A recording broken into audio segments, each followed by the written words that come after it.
Thuruthi ಪಡೆಂಕುಡಿಯ ತರವಾಡಿನಲ್ಲಿ 2026 April ತಿಂಗಳಲ್ಲಿ ನಡೆಯಲಿರುವ ತೆಯ್ಯಂಕೆಟ್ಟು ಮಹೋತ್ಸವದ ಕುರಿತಾದ ವಿಶೇಷ ಸಮಾಲೋಚನಾ ಸಭೆ ತರವಾಡು ಕ್ಷೇತ್ರದಲ್ಲಿ ನಡೆಯಿತು. ಸಭೆಯಲ್ಲಿ ಉತ್ತರ ಮಲಬಾರ್ ತೀಯ ಕ್ಷೇತ್ರ ಸಂರಕ್ಷಣಾ ಸಮಿತಿ ಇದರ ಜಿಲ್ಲಾ ಅಧ್ಯಕ್ಷರಾದ ಶ್ರೀ ರಾಜನ್ ಪೆರಿಯಾ ಉಪಸ್ಥಿತರಿದ್ದು ತೆಯ್ಯಂಕೆಟ್ಟು ಮಹೋತ್ಸವದ ಕುರಿತಾದ ಸಮಗ್ರ ಮಾಹಿತಿ ನೀಡಿದರು. ಸಭೆಯ ಅಧ್ಯಕ್ಷತೆಯನ್ನು ಉಪ್ಪಳ ಶ್ರೀ ಭಗವತಿ ಕ್ಷೇತ್ರದ ಅಧ್ಯಕ್ಷರಾದ ಶ್ರೀ ಸುಕುಮಾರ್ ರವರು ವಹಿಸಿದ್ದರು.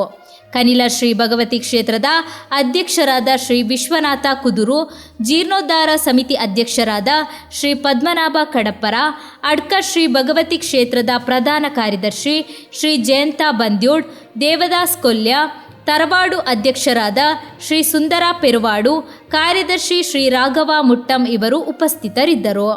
ಭಾಸ್ಕರ್ ಕೊಂಡೆಯೂರು ಸ್ವಾಗತಿಸಿ ಕಾರ್ಯಕ್ರಮ ನಿರೂಪಿಸಿದರು. ಶ್ರೀ ಸುಂದರ ಪೆರುವಾಡು ವಂದನೆ ಸಲ್ಲಿಸಿದರು.